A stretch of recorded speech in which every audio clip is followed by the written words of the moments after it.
Hello students, मैं doctor Sunita Meena, राजकीय कला महाविद्यालय अलवर से। बच्चों, अपना जो पेपर चल रहा था theory and practice of diplomacy, MA final का पेपर है, जिसमें हम डिस्कस कर रहे थे राजनय के प्रकार। उसमें हमने पुराने राजनय पर डिस्कस कर चुके थे, पुराने राजनय को समझ चुके थे। आज जो अपना टॉपिक है वो है नवीन राजनय, द न्यू डिप्लोमेसी। देखिए, नवीन राजनय की जब हम बात करते हैं तो प्रथम विश्व युद्ध को नवीन राजनय के श्री गणेश का काल हम मान सकते हैं कि नवीन राजनय की शुरुआत प्रथम विश्व युद्ध के समय से हुई है। इस नए युग में पुराने राजनय की जो समस्त विशेषताएं थी वो गौण हो जाती हैं, और पुराने राजनय की समाप्ति का मुख्य कारण अगर हम देखते हैं तो यह है कि पूर्व और पश्चिम के बीच का अंतर जो है वो बहुत बढ़ गया था। देखिए, पुराने राजनय को जब हमने डिस्कस किया था उसमें क्या था कि यूरोप का महत्व सबसे ज़्यादा था, या पूरे विश्व में यूरोप की प्रभुता थी। तो महाशक्तियाँ थी, वही महत्वपूर्ण थी, वही डिसीजन लेती थी, और बहुत सारे देश साम्राज्यवाद के शिकार थे, गुलामी के शिकार थे, आज़ाद नहीं हुए थे, है ना। अविकसित राज्य थे जिनका डिप्लोमेसी के क्षेत्र में कोई बहुत ज़्यादा महत्वपूर्ण स्थान नहीं था। लेकिन जैसे जैसे समय निकलता गया, पूर्व और पश्चिम के बीच का जो अंतर है वो बढ़ता गया। बहुत सारे देश स्वतंत्र हुए हैं, आज़ाद हुए हैं, है ना, और उनका अपना महत्व भी बढ़ा है। शक्ति संतुलन जो है विश्व में, उसमें भी अंतर आया था। तो अंतर जब बढ़ गया दोनों का, तो उनकी राजनीतिक मान्यताएं, आर्थिक विकास और जीवन का जो रहन सहन था वो पूर्णतः पश्चिम के देशों से भिन्न था या भिन्न रहा है। यहाँ भी हम जब नवीन राजनय की बात करते हैं तो इसको समझने के लिए हम दो भागों में बांट सकते हैं इसके काल को। एक है 19वीं शताब्दी तक का राजनय, और दूसरा है 1914 के बाद के राजनय का समावेश इसमें किया जाता है, या 1914 के बाद का राजनय। 19वीं शताब्दी तक का जो राजनय था तो उसको हम इसलिए डिवाइड करते हैं कि 19वीं शताब्दी में देखिए अनेक राजनीतिक परिवर्तन हुए, और उसके साथ ही राजनय के स्वरूप तथा क्षेत्र में भी परिवर्तन हुए हैं। इस काल में राजनय का मुख्य केंद्र यूरोप ही रहा। इस समय विश्व के अधिकांश देश प्रजातंत्र की ओर अग्रसर हो रहे थे, इसलिए राजनय में भी नई दिशाएं खोजी जाने लगी थी। इस काल के राजनय को जिन तत्वों ने प्रभावित किया था वे निम्नलिखित हैं। पहला, अंतर्राष्ट्रीय समाज की भावनाएं। देखिए, अंतर्राष्ट्रीय समाज की भावनाएं, इससे पहले की जब हम बात करते हैं हमने कहा ना कि अंतर्राष्ट्रीयतावाद या अंतर्राष्ट्रवाद नहीं था, यूरोप की प्रभुता थी। लेकिन 19वीं शताब्दी में जो राजनीतिक परिवर्तन हुए हैं उसमें एक महत्वपूर्ण परिवर्तन हुआ है कि विश्व के राज्यों में सामान्य संकट का मुकाबला करने के लिए एकता की भावनाएं विकसित होने लगती हैं। पर्सिया के भय से ग्रीक राज्यों को संगठित किया गया। उसी प्रकार फ्रांस के नेपोलियन बोनापार्टा की महत्वाकांक्षाओं का मुकाबला करने के लिए यूरोप के अन्य राज्य आपस में संगठित हो गए थे। बाद में इन राज्यों ने कंसर्ट ऑफ यूरोप की रचना भी की थी। इस संगठन ने अंतर्राष्ट्रीय समाज की भावनाओं के विकास में योगदान दिया था। अब बड़ी शक्तियों के पारस्परिक संबंधों में आत्मगौरव, मानवता तथा पारस्परिक विश्वास जैसे कुछ सामान्य नियमों का सम्मान किया जाने लगा। प्रथम विश्व युद्ध प्रारंभ होने पर यह संविदा समाप्त हो गई। युद्ध समाप्ति के बाद राष्ट्रसंघ तथा द्वितीय विश्व युद्ध की समाप्ति के बाद संयुक्त राष्ट्र संघ अंतर्राष्ट्रीय समाज की भावना के प्रतीक हैं। अर्थात पूरा विश्व जो है, अपन ये कहें कि एक मंच की भावना उसमें विकसित हुई, है ना, अंतर्राष्ट्रीय समाज की भावना विकसित हुई विश्व में कि कहीं ना कहीं हमें विश्व की समस्याओं का मिलकर मुकाबला करना चाहिए। दूसरा पॉइंट हम इसमें लेंगे कि जनमत का प्रभाव। जनमत की भावना के विकास के साथ साथ जनमत ने देशों की विदेश नीतियों को भी प्रभावित करना प्रारंभ कर दिया था। राजनय पर जनमत का भाव पड़ने लगा। निकलसन के कथानुसार नए तथा पुराने राजनय के संक्रमण काल के बीच जनमत एक महत्वपूर्ण तत्व रहा है। राजनय पर जनमत के प्रभाव को कैनिंग और पामर्स्टन ने स्वीकार किया है। पामर्स्टन का तो कहना है कि जनमत सेनाओं से भी अधिक शक्तिशाली होता है। यह संगीनों और गोलियों से भी अधिक शक्ति प्रदान कर सकता है। जनमत का प्रभाव बढ़ने का कारण यह तथ्य है कि राजनयज्ञ जन भावनाओं की उपेक्षा करके संधि करते हैं तो वह संधि निरर्थक हो जाती है। अर्थात सेकंड पॉइंट अगर हम देखते हैं, देखिए पहला क्या है कि अंतर्राष्ट्रीय समाज की भावना का विकास होता है, अंतर्राष्ट्रीयवाद का विकास होता है। दूसरा ये है कि संधि या समझौते करते समय या राजनयिक का पालन करते समय जनमत का जो महत्व है वो बढ़ जाता है। तीसरा पॉइंट है इसमें कि यातायात के साधनों में सुधार। आधुनिक युग में यातायात के द्रुतगामी साधनों के विकास ने राजनयिक को पर्याप्त रूप से प्रभावित किया है। हेरल्ड निकलसन के कथानुसार भाप के इंजन, बेतार के तार, वायुयान तथा दूरभाष ने पुराने राजनयिक के व्यवहार को बदलने में महत्वपूर्ण योगदान दिया है। पहले यातायात एवं संचार के आधुनिक साधन न होने के कारण राजनयिकों को अपनी बुद्धि के अनुसार ही निर्णय लेने होते थे और प्रत्येक कार्य के लिए वही उत्तरदायी भी होते थे। वर्तमान परिस्थितियों में से वे आवश्यकता के समय अपनी सरकार से शीघ्र संपर्क स्थापित कर सकते हैं। आजकल दूतों की योग्यता और कुशलता का पुराने समय जैसा महत्व नहीं है। देखिए टेक्नोलॉजी का जो विकास है उससे बहुत सारी चीज़ों को आसान किया है। हम ये कहें कि समय की यहाँ बचत होती है, श्रम की यहाँ बचत होती है। एक सूचना दूसरे देश तक या अपने राजदूत तक पहुँचने में बहुत आसान हो गई है, लेकिन जबकि पुराने राजनय में ऐसा नहीं था। इसके बावजूद भी राजदूत के अनुभव, स्वभाव, बुद्धिमत्ता तथा सदाचरण आदि की उपयोगिता भी इसमें महत्वपूर्ण होती है। तो तीसरी अगर हम महत्वपूर्ण बात मानते हैं तो यह है कि टेक्नोलॉजी और यातायात का जो विकास है उसने भी राजनयिक के क्षेत्र में परंपरागत से या पुराने जो राजनय था आधुनिक राजनय में महत्वपूर्ण भूमिका निभाई है।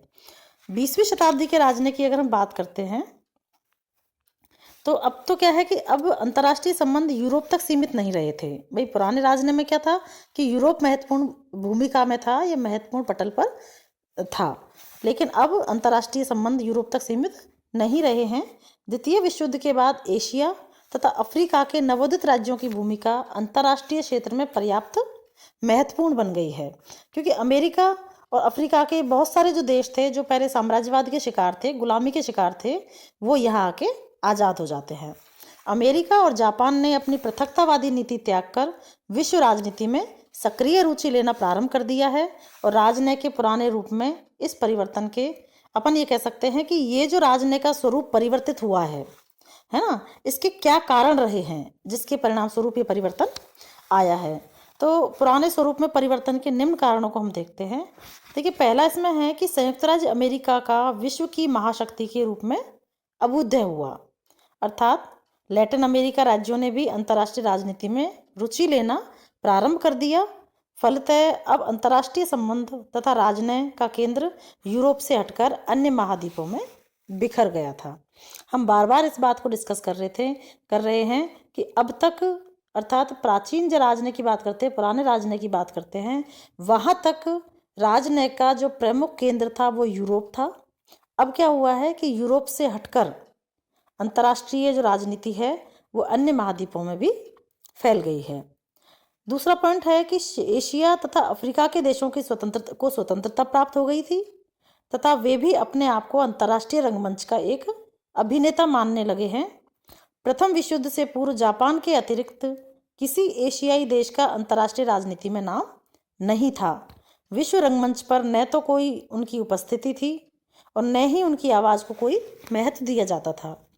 प्रथम विश्व युद्ध के बाद स्थिति में परिवर्तन आया तथा राष्ट्रवादी चीन, अफगानिस्तान, ईरान, इराक आदि एशियाई देश राष्ट्र संघ के सदस्य बन गए। द्वितीय विश्व युद्ध के बाद एशिया के अनेक देशों को स्वतंत्रता प्राप्त हो गई। ये संयुक्त राष्ट्र संघ के सदस्य बन गए तथा अंतर्राष्ट्रीय राजनीति में इनकी आवाज़ का महत्व बढ़ गया। अर्थात अंतर्राष्ट्रीय राजनीति में विकसित और विकासशील देशों का भी महत्व बढ़ गया, अगर हम इस बात को शॉर्ट में कहें। नेक्स्ट पॉइंट है कि नवीन राजनय के उदय का तीसरा जो महत्वपूर्ण कारण है वह है पुराने शक्ति संतुलन का नष्ट होना। शक्ति संतुलन में परिवर्तन आने के कारण राज्यों के पारस्परिक संबंधों में भी परिवर्तन हुआ। हिटलर तथा उसके सहयोगियों की पराजय के बाद संसार स्पष्ट रूप से दो सैद्धांतिक गुटों में विभाजित हो गया। पूर्वी एशिया में साम्यवादी चीन का उदय हुआ। ये नए परिवर्तनों से युक्त विश्व के राजनय का स्वरूप बदलना भी स्वाभाविक था। अर्थात ये जो शक्ति संतुलन बदला है उससे राजनय की स्थिति में भी परिवर्तन आया है, स्वरूप में भी परिवर्तन आया है। नेक्स्ट पॉइंट है कि सोवियत संघ में होने वाली महान क्रांति के बाद लेनिन तथा उसके साथियों ने रूसी राज्याभिलेखागारों के गुप्त अभिलेखों को प्रकाशित किया। इस प्रकार गोपनीय संधि वार्ता का प्रकाशन करके एक नए राजनय का सूत्रपात हुआ। देखिए अभी तक का क्या था कि संधियां और समझौते गुप्त रखे जाते थे। पुराने राजनय पे जब हमने डिस्कस किया था तो उसमें संधियां और समझौते का गुप्त जो स्वरूप है वो सामने आया है, जबकि नवीन राजनय में संधि और समझौते या संधि वार्ता जो है उनका प्रकाशन या उनको ओपन करना स्टार्ट कर दिया है। अनेक देशों ने जारशाही रूस के साथ जो संधियां की थी वे उनकी जनता के सामने प्रकट हो गई। अतः गुप्त संधियों के प्रति विभिन्न देशों की सरकारें एवं जनता चौकन्नी रहने लगी या सचेत रहने लगी। इसी प्रकार द्वितीय विश्व युद्ध के बाद प्रारंभ होने वाले शीत युद्ध ने संसार को स्पष्टतः दो शिविरों में विभाजित कर दिया था। इसमें प्रत्येक शिविर दो प्रकार के राजनय का प्रयोग करता था। एक शिविर के साथ राज्यों के साथी तथा दूसरे शिविर के साथ राज्यों के विरोधी राज्य हुआ करते थे। इस परिवर्तित संदर्भ में पुराना राजनय समातीत बन गया। 1991 ईस्वी में सोवियत संघ के अवसान के साथ ही संयुक्त राज्य अमेरिका ही विश्व की एकमात्र महाशक्ति रह गई है और शीत युद्ध की समाप्ति हो गई है। अब इससे भी राजनय के स्वरूप में परिवर्तन आना अपरिहार्य है। देखिए यहाँ शीत युद्ध की जब बात आती है तो हम ऑलरेडी शीत युद्ध के बारे में शायद आपको दूसरे पेपर में अंतर्राष्ट्रीय राजनीति का जो पेपर हमने पढ़ा है उसे पढ़ लिया था कि शीत युद्ध के दौरान क्या होता है कि पूरा विश्व दो ध्रुवों में बंट जाता है। एक तरफ संयुक्त राज्य अमेरिका और दूसरी तरफ सोवियत संघ। अर्थात हम ये कहें कि विचारधाराओं की अगर हम बात करें तो एक तरफ पूंजीवादी विचारधारा और दूसरी तरफ साम्यवादी विचारधारा। लेकिन 1991 में जब सोवियत संघ का विघटन हो जाता है तो संपूर्ण विश्व पे केवल संयुक्त राज्य अमेरिका ही अपन ये कहें कि एक ध्रुवीय विश्व की स्थापना हो जाती है। अतः सोवियत संघ के विघटन के साथ ही संयुक्त राज्य अमेरिका ही पूरे विश्व में महाशक्ति के रूप में उभरा है। तो इस तरह से बहुत सारे ये रीजन रहे हैं द्वितीय विश्व युद्ध के बाद, चाहे राष्ट्र संघ के उदय की बात है, चाहे एक ध्रुवीय विश्व की बात है, चाहे इसी में सोवियत संघ के विघटन की बात है ना। ये बहुत सारे ऐसे रीजन रहे हैं जिससे 20वीं सदी का जो राजनय है वो बना है, परिवर्तित हुआ है। अर्थात पुराने राजनय जो है उसका स्वरूप जो है वो बदला है। अब विशेषताओं की अगर हम बात करें तो नवीन राजनय की प्रमुख विशेषताएं हमारे सामने आती हैं। देखिए नवीन राजनय के अंतर्गत एक देश अपनी बात को समझाने के लिए अन्य देश के शासकों से नहीं वरन वहाँ की जनता से भी अपील करता है। इस बात को हम शॉर्ट में समझना चाहें, इसका मतलब ये है कि अब महत्वपूर्ण कौन हो गया। देखिए पुराने राजनय में महत्वपूर्ण था शासक और नए राजनय की विशेषताओं में हम देखते हैं तो यहाँ महत्वपूर्ण हो जाती है जनता, है ना। तो राजनय का जो स्वरूप है वो शासक से उतरकर जनता तक आ जाता है। दूसरी विशेषता इसकी है कि विरोधी राज्य की सरकार को बदनाम करने के लिए उसके लक्ष्यों को तोड़ मरोड़ कर रखा जाता है तथा दोषारोपण किया जाता है। तीसरी बात है कि अपने राज्य की जनता का विरोधी राज्य की जनता से संपर्क तोड़ दिया जाता है। केवल अधिकारी स्तर पर ही राजनयिक संबंध कायम रखे जाते हैं। साम्यवादी चीन तथा तानाशाही पाकिस्तान द्वारा भारत के प्रसंग में इसी प्रकार की नीति अपनाई गई है। क्यों संपर्क तोड़ दिया जाता है?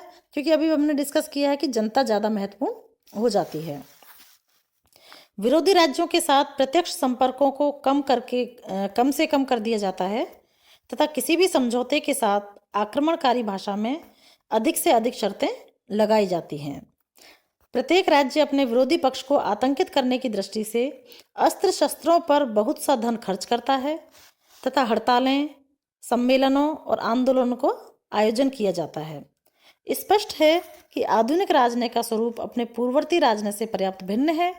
आजकल अंतर्राष्ट्रीय संबंधों में एक नई पद्धति का विकास हो रहा है। अर्थात देखिए इसको हम थोड़ा सा समझने का प्रयास करें तो ये है कि कहीं ना कहीं राजनय को भी जनता तक पहुंचा दिया गया है। तो अगर हम ये कहें कि लोकतंत्रीकरण राजनय का भी होने लगा है तो मेरे ख्याल से कुछ गलत नहीं होगा कि जहाँ तक अब तक जो राजन्य था वो सिर्फ राजाओं के बीच था, परंपरागत की बात करें, या शासकों के बीच हुआ करता था। संधियां गुप्त हुआ करती थी, जनता को उससे कोई संबंध नहीं था, कोई मतलब भी नहीं रखा जाता था और जनता तक वो चीज़ें पता भी नहीं होती थी। लेकिन जैसे नवीन राजनय का विकास हुआ है, उसमें चाहे यातायात के साधनों की बात है, चाहे टेक्नोलॉजी के कारण है ना, चाहे एक ध्रुवीय विश्व की बात आ जाती है, अंतर्राष्ट्रीय तक भावना की बात आ जाती है, यहाँ पर जनमत का प्रभाव बढ़ा है, जनमत का एक तरह से अपन कहें साझेदारी बढ़ी है ना, जनमत का की सहमति बढ़ी है, साझेदारी बढ़ी है। तो इस प्रकार से नवीन राजनय की ये विशेषताएं हमारे सामने हैं। नेक्स्ट टॉपिक अपन नए वीडियो में या नेक्स्ट वीडियो में हम डिस्कस करेंगे। धन्यवाद।